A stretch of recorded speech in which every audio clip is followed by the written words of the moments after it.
Albania was a formidable opponent in Euro 2024, surprising many with their spirited performances.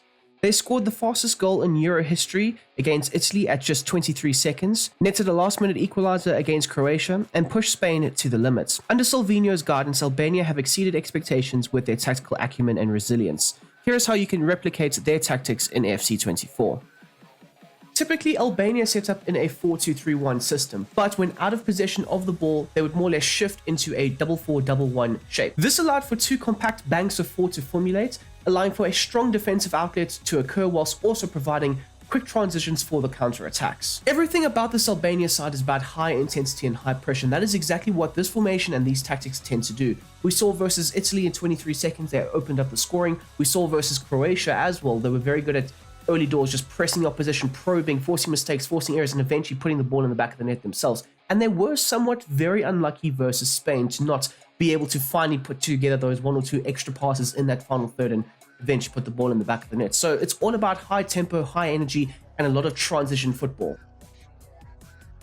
Sylvinho's tactics are centered around transition football, whether that's going forward in possession of the team or even looking to defend against the potential transitions that the team might face against the opposition. So it's all about looking to attack as a unit, but also defending compact and trying to stop the fast break efforts. So for the defense and the defensive style, it should be set to pressure and heavy touch. Now, we did see quite often that the likes of Albania would press the opposition in their own half, but once the ball crossed the halfway line, you would see that they would more or less drop into their shape, compact, make sure that they were structurally sound, and not really press or probe unless there was a mistake made from the opposition where they would look to win the ball back and launch a quick transition counter. So you want to more or less have that pressure and heavy touch, and what I will say, a bit of advice could be, is use the D-pad and team press when in the opposition's half, looking just to incite a bit more pressure on them, and then also use the second man pressing. The team's width is set to 20, making it a very nice, compact, dense structure in the central zones, and you want to try and flood the opposition into those wider channels,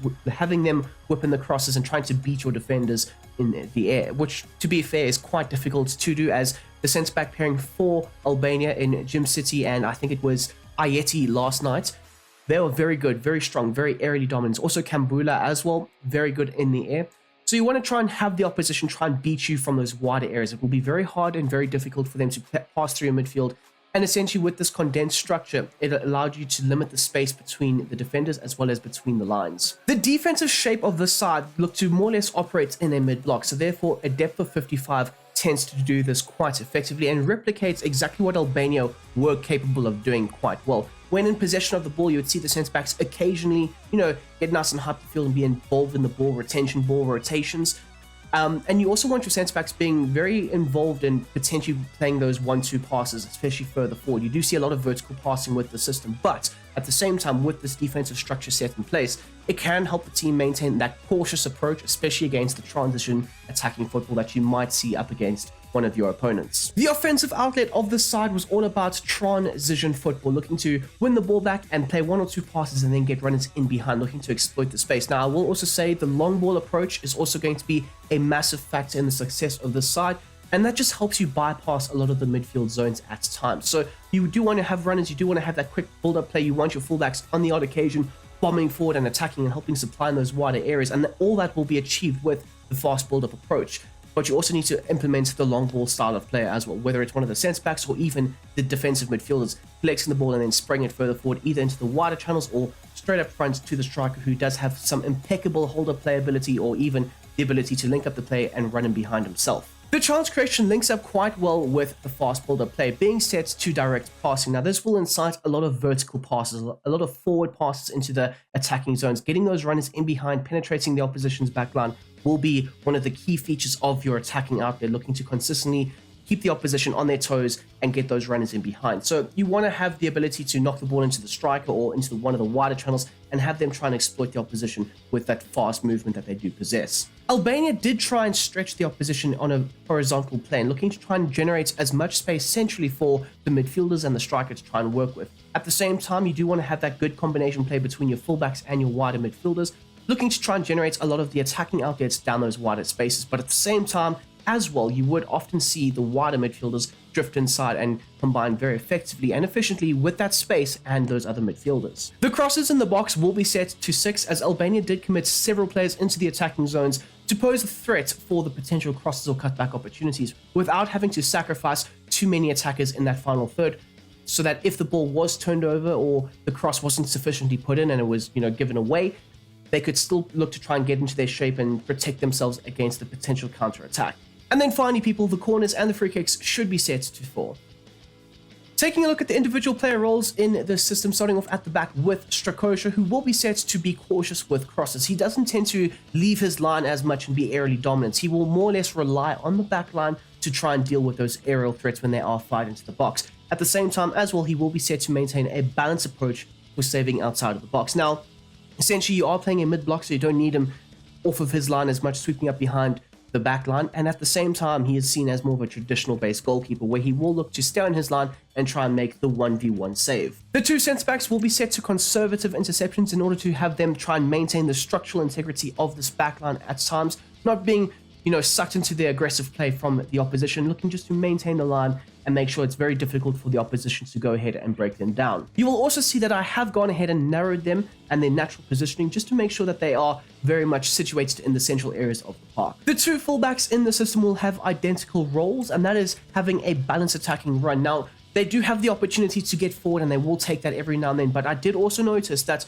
it was a very cautious approach with what they did. So when the one would get forward, the other one would stay back. So having them set to balance does tend to replicate this quite well. Sometimes you do see both of them forward in those certain moments, but you don't want them always bombing forward. You want to have a bit more of a defensive stability to the system. And I think a balanced attacking run does allow them to successfully do this. The interception should be set to conservative, also looking to try and maintain that cautious approach, not really getting sucked into the midfield or the attacking zones and looking to try and win the ball back aggressively. You want them maintaining their line, maintaining the structural integrity of the back line, and making it very hard for the opposition to try and bypass them. And when your fullbacks do get forward, they will always look to overlap the wider players, looking to provide a lot of the width in this attacking outlet, looking to provide crosses and cutbacks for the central attackers. A double pivot of Ramadani as well as Aslani are set to be the backbone of the side, looking to consistently be a defensive outlet, looking to help protect the backline as much as possible, breaking the play of the opposition, disturbing their offensive rhythm,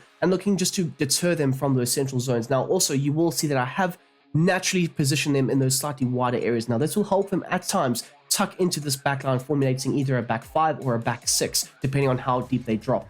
So you want them to be able to cut passing lanes, you want them to intercept the play, make sure that, like I said, they are trying to deter the opposition from those central zones, as well as stay back while attacking. Now, every now and then, you will see one of these two get forward and attack and provide a solid overload, and that comes with the direct passing patterns that you will see. They will naturally look to try and, advance forward every now and then, which is a nice element to the overloading game. The interception should be set to normal, as you don't want them being too aggressive and being sucked out of play and breaking the structure of this defensive unit. And then finally, stick to position and cover the central zones. As you'll see here for Aslani, he's got the same role and instructions as well. The role of the attacking midfielder will often be seen just in behind, paired up next to the striker in certain moments, especially if they are looking to press. He will also be a bit more of an outlet ball, looking for those potential counterattacks, but he can also choose to drop back and help support the defense. So you want him to come back, link up the play very effectively with the other midfielders. And he also tends to vacate that central spot at times for the left midfielder, who does tend to cut inside a fair amount and operates almost as a secondary number 10, but we will get there soon enough. The support on crosses is set to balance, as you do see him at times get into the box himself, be an attacking presence for those cutbacks or opportunities fired into the box with crosses. But at the same time as well, he does tend to facilitate the offensive movements on the edge of the area. So having him set to a balanced approach will allow him to do this successfully. You want him to be able to stick to positions. You don't need him drifting into those wider channels or having that free roaming role. He more or less does tend to stick in that more central area and attack zone 14. And then finally, the interception should be set to aggressive. And this is more so when you are in the opposition's half and you are looking to press them. You want your front four at the very least to be able to incite that pressure on the opposition. Asani is seen as more of a direct attacking focus down the right-hand side. He will often drop back and help support the right back when you need to on the defensive end, but more so, he will look to make those penetrating runs on a consistent basis in behind, looking to always exploit down that right flank. The chance creation, however, will be set to maintaining a balance with, allowing him to sometimes drift inside himself, pop off shots in the box, and help the right back in those wider areas if needed. And then, of course, aggressive interceptions and a balanced crossing run. You do sometimes want him making those angled runs into the box to try and attack the potential cross or cutback. The left midfielder, however, will have a slightly different role. He will come back and help back on the defensive end, yes, but he will be set to cut inside. And now this is more or less to help facilitate in that number 10 role himself, looking to combine very effectively at times, linking up the play, facilitating the offense, or even popping off shots himself. He will also be set to having a balanced support run, sometimes breaking behind, posing that more direct threat at times, or, like I say, coming short, being a target man, holding up the ball, linking up the play, facilitating those passing patterns and rotations. He will also be set to aggressive interceptions, but he doesn't tend to make those aggressive runs into the box. He more or less will stay on the edge of the area and look to try and facilitate offensive movements, whether it's a cross or a cutback, or maybe even just rotating the ball himself. The role of the striker in this system will be the focal point of the attack. Essentially, you want the likes of a Broja or a Manai to be very physically dominant, and that is more naturally what they possess. But at the same time as well, you do need them at times being able to, on the odd occasion, drift into those wider channels, hold up the play, and link it up with the attacking players from those wider areas of the field. So a balanced width essentially will allow you to do this, still maintaining that focal point centrally, but at times, if needed and if required, they can choose to drift out wide. Now, essentially, I was stuck between having them as a target man, the focus, or even being able to get in behind and penetrate with those aggressive runs. Now, essentially, Manai as well as Broja, they do tend to aggressively make those runs in behind, and because they naturally are physically dominant, they can look to hold the ball up, especially if you do ping a pass in over the top from either the goalkeeper or the centre backs or one of the players in those deeper positions. So they can naturally tend to do this. What they won't always do is make those runs in behind. So you want them to be able to aggressively penetrate and get in behind as much as they possibly can, looking to add another element to this direct attacking focus. The interception should be set to normal, as yes, they can press, but it's mainly the midfielders who aggressively press. They can sometimes, press the opposition's goalkeeper and make sure that he is hurrying up with the build-up play, but more times than not, it's not that aggressive if you ask me. And then finally, the defensive support is going to be set to basic, as he does tend to be an out there ball himself in certain moments, but if needed, especially against Spain last night, we did see the striker drop quite deep at times and get into that defensive shape. And there you go, my dudes. That is how I would successfully implement and replicate Albania's tactics under Sylvinho for Euro 2024. Of course, they did lose 2 out of the 3 games and they drew against Croatia, but they played some fantastic frenetic football at times.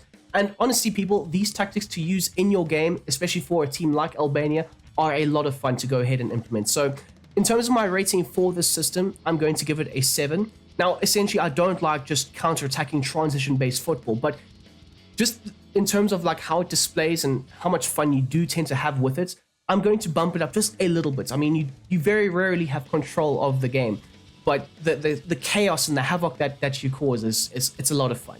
But you guys will have to let me know down below in the comments section what you rank and rate this system out of. And whilst you're there, please don't forget to smash that like button as well as subscribe if you haven't already. We also have a Discord server, the Brom Squad Gaming Discord server. The link will be down below in the description. Go ahead, check it out. We talk about football, the Euros, Copa America, FC24 tactics, all that good stuff will be discussed on there. So if you are looking for, real football talk, don't be afraid. Join the Discord. The link will be down below. Anyways, until the next time, which will be tomorrow.